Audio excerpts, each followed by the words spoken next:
Thank you.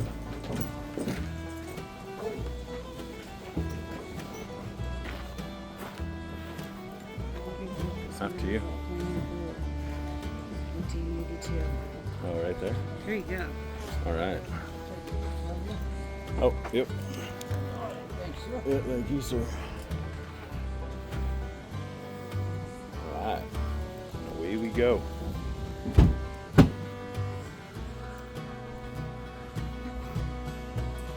We are inside of a stagecoach.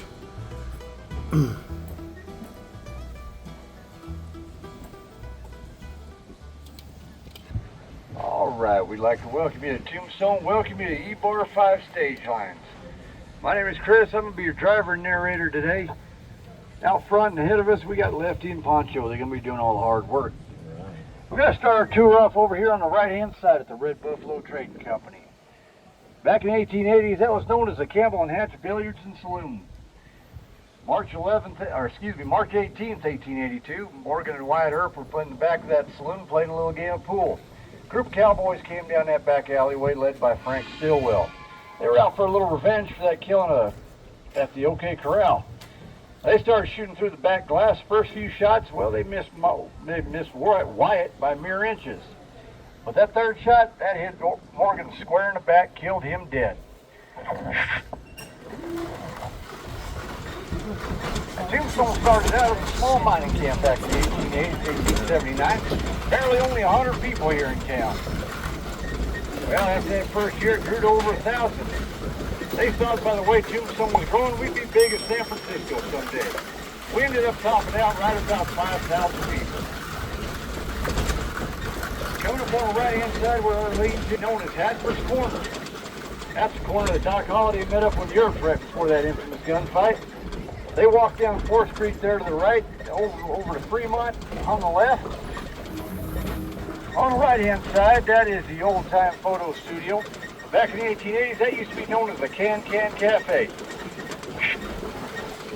It's owned by a gentleman by the name of Quang Key. Very well-known and respected businessman here in town by everybody. Had the finest Chinese cuisine in the Southwest. When Mr. Quang Key died back in the 1890s, he had one of the largest funerals in Tombstone's history. On the right-hand side, that is the OK Corral gunfight site. Well, that's not actually where that gunfight actually took place, though. It actually took place in a small alleyway adjacent to the corral, no more than 30 by 15 foot wide. It was a cold day on October 26, 1881, about 2:30 in the afternoon when the Earps met up with those cowboys. 30 shots rang out in 30 seconds, they said. At the end of that 30 seconds, Tom and Frank McClary, they lay dead or dying in Fremont Street. Billy Clanton had been shot dead in the alleyway. Morgan had been shot through the shoulders. Virgil had been shot through the right calf. Doc, well, he got nicked in the hip. The only man left standing without a bullet wound on him, that was Wyatt Earp.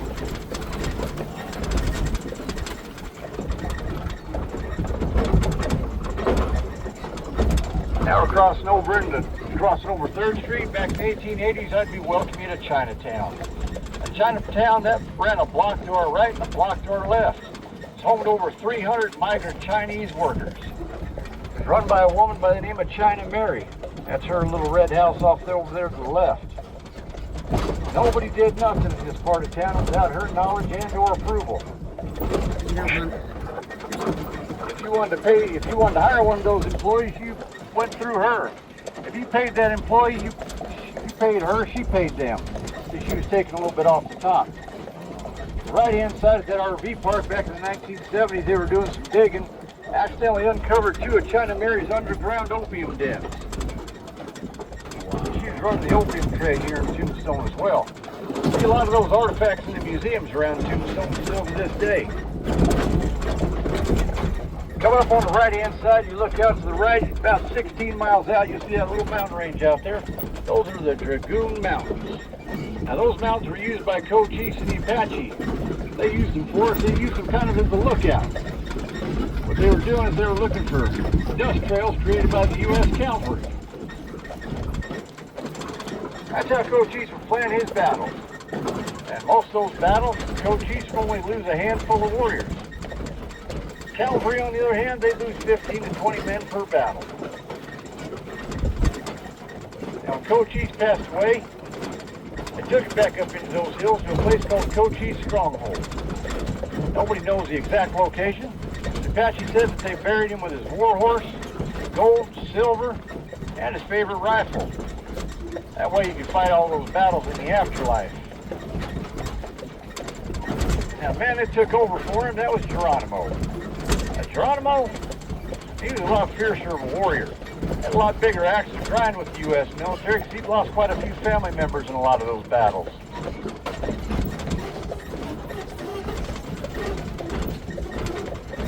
Now, our first mayor's name was John Clum. Now, John, he was also the Indian agent for this area. Started the first reservation police force.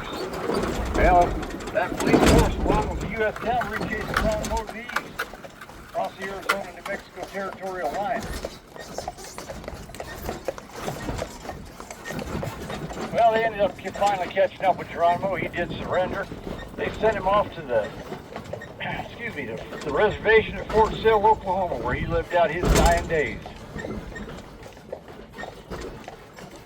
Coming up on the left-hand side, you see a little tan home. That is the home of Texas John Slaughter. Old Texas John, he was a rancher and a cattleman. He was also one of Cochise County first sheriffs.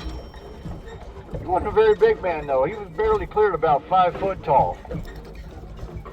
So John, he had a problem bringing back some of those men. So what he started doing is he started bringing back pieces of them. He'd bring back a hat, a gun belt, a saddle, a pair of boots, anything he could to show that he'd got his man.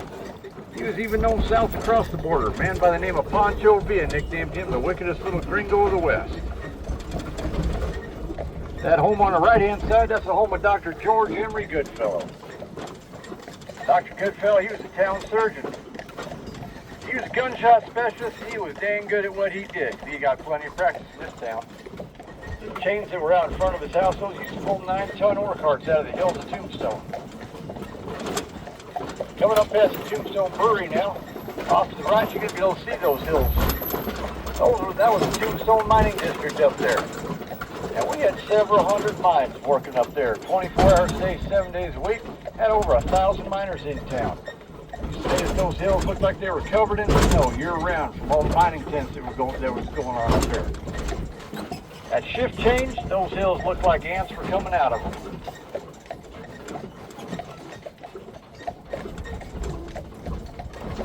Now coming up on the right-hand side, little house with a white picket fence out front. Next to that white picket fence, you're going to see a little stump with a historical marker next to it. That little stump, that used to be a telegraph pole. A man by the name of John Heath went up to Bisbee with a group of buddies.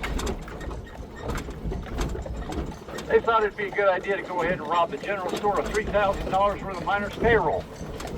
And the only problem was they got there a little too early. That mining payroll hadn't showed up yet. They started shooting up the place. Well, by pure accident, they accidentally hit a young pregnant woman out on the street and killed her dead. Those 5 boys who were with John, they were sentenced to hanging. You see the gallows off to our right-hand side next to the courthouse there. John, however, got off. He got a life sentence of hard labor down the Yuma Territorial Prison. Well, that didn't seem quite fair to those folks up in Bisbee. They decided to take the law into their own hands. They formed a mob. That mob came down here to Tombstone, knocked on the front doors of the courthouse right there, where John was being housed. Told the jailer to kindly step aside, which he did. That mob went in there, dropped John out of his cell, took him down to the corner to that telegraph pole, and they strung him up. It took him 20 minutes to die. They still got pictures in the courthouse and the Birdcage Theatre of that hanging. Well, Dr. Goodfellow, he was also the county coroner. He had a little sense of humor about him. Old John, he wrote on that death certificate, George wrote on that death certificate that John had died of high altitude asphyxiation. And Tombstone got his start in 1879 by a man by the name of Edward Scheffler. Old Ed, he was an Army scout out of Fort Huachuca, about 18 miles to our west, and he was a miner. When he wasn't scouting from the military, he was up in those hills to our right. He knew by the looks of those hills that there was silver up there. Well, in Soldiers over Fort Huger told him the only thing he was ever going to find up there was going to be his very own tombstone. So in 1879, when he struck it rich, that's what he called it was the tombstone, just to heckle those soldiers.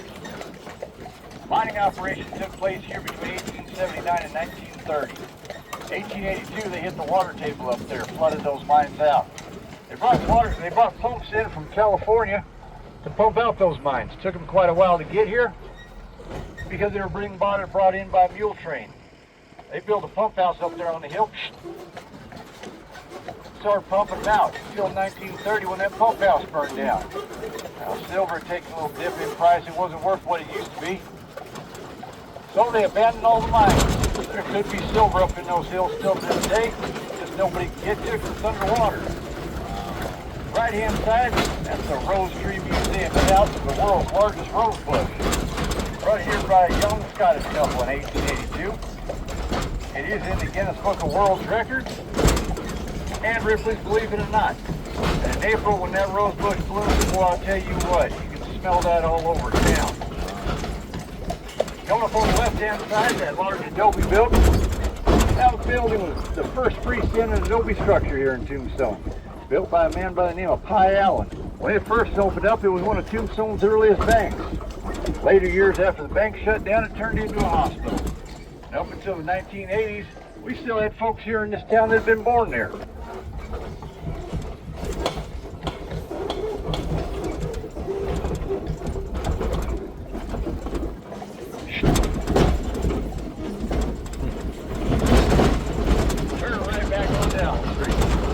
I told you folks that Down Street was home to over 5,000 people. This was the main thoroughfare. This street was open 24 hours a day, 7 days a week. Liquor, hostesses, gambling, saloon owners, they were making money hand over fist. Coming up on your right-hand side, you're going to see Big Nose Kate Saloon. Big Nose Kate, those 7 arches down front, those are the original 7 arches of the Grand Hotel. That's the hotel Earps and Big Plans played poker the night before that gunfight. It's also the location the Earps held up after that gunfight. They were too afraid to go back to their home because they knew that those Cowboys, they were looking for a little bit of revenge. Going up on 5th Street now. First 5th Street, that was the deadliest intersection in all the West. We had more gunfights in this intersection than anywhere else. Also coming out of the Oriental over damn Campbell is dead. Right-hand side of the street, you got the Longhorn Restaurant and the Brandon Iron. That used to be known as the Bucket of Blood back in the 1880s. December 11th, 1881, Ike Flynn was on top of that roof. He was looking for a little revenge for the killing of his brother Billy at the old big Corral. He just happened to see old Virgil walking across the street between the Oriental and the Golden Eagle Brewery, which is down at Crystal Palace. He let off with a double-barrel shotgun. Hit Virgil square in the left side, spun him around, but he never hit the ground.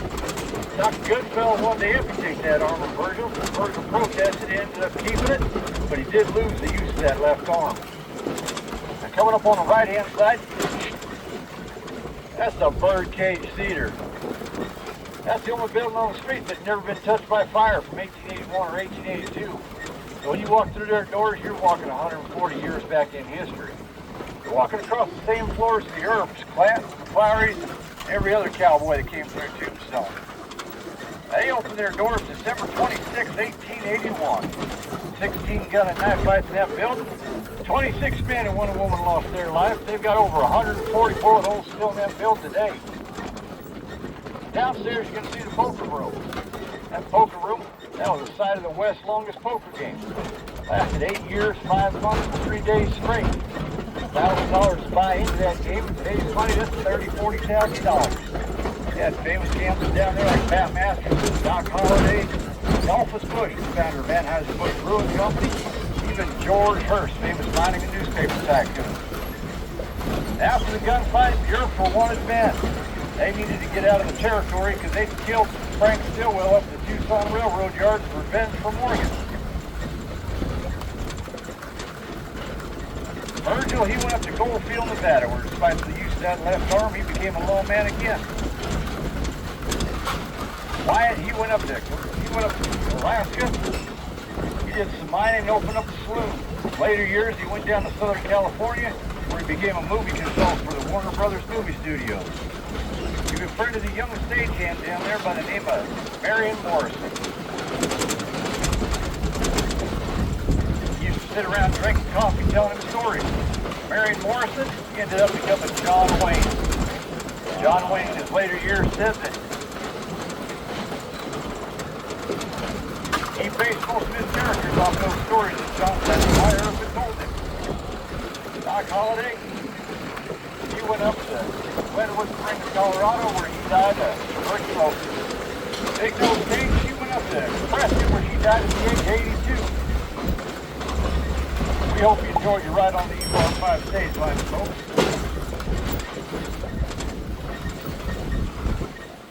If you have any questions once we come to a stop, we'll be more than happy to answer them for you.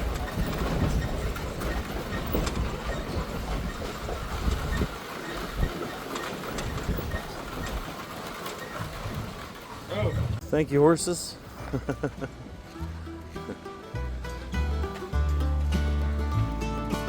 Oh, that's fun.